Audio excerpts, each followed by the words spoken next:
update ng bayan, maasahan anumang panahon. Magandang oras po sa ating lahat. Narito ng pinakahuling update sa binabantayan nating bagyo sa labas ng ating area of responsibility. Ito si dating bagyong Bising at ngayon ay may international name na Danas.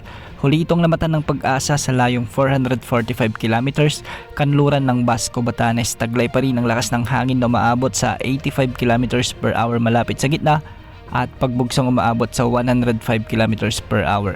Sa kasalukuyan ay kumikilos ito ng hilagang silangan sa bilis na 10 kilometers per hour at dahil dito nakakaapekto pa rin ang trough o extension ng bagyong ito sa Batanes at Babuyan Islands. Pinag-iingat natin ang ating mga kababayan sa mga nabanggit na lugar sa banta ng mga pagbaha o pagguho ng lupa, lalo na kung may mga katamtaman at minsan ay malalakas na pag-ulan. Makikita nga natin sa ating satellite animations na patuloy na lumalakas si Bagyong Bising at sa mga susunod na araw ay kikilos ito papalapit sa may western part ng Taiwan o di naman ay sa may eastern part ng China bago ito maging severe tropical storm.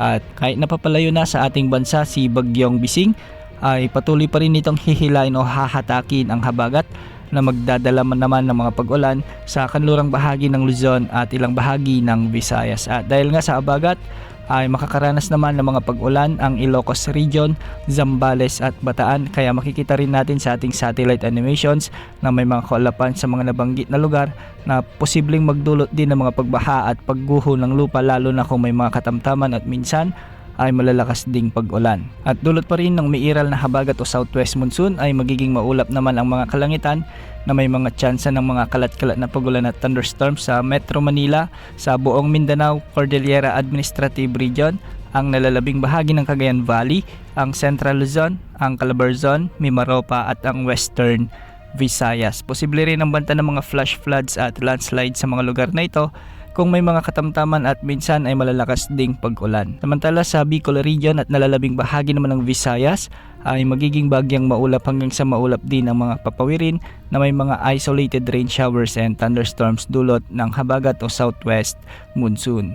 Dahil dito hindi rin inaalis ang banta ng mga pagbaha o pagguho ng lupa, lalo na kung may mga severe thunderstorms. At sa kasalukuyan, walang nakataas na gale warning ngunit magiging maalon ang mga pag-alon sa mga karagatan ng Northern Luzon at Western sections ng Central at Southern Luzon, kaya posible ang mga pag-alon hanggang 3.4 meters. Para naman sa nalalabing baybayin ng bansa ay posible ang mga pag-alon hanggang 2.1 meters. Bukas, habang papalayo na sa bansa si Bagyong Bising, ay patuloy pa rin makakaranas ng maulap na kalangitan na may mga tsansa ng mga kalat-kalat na pag-ulan sa western sections ng Luzon. Kaya maging alerto pa rin sa banda ng pagbaha at pagguho ng lupa at dulot ito ng habagat na pinalalakas pa rin ng bagyo.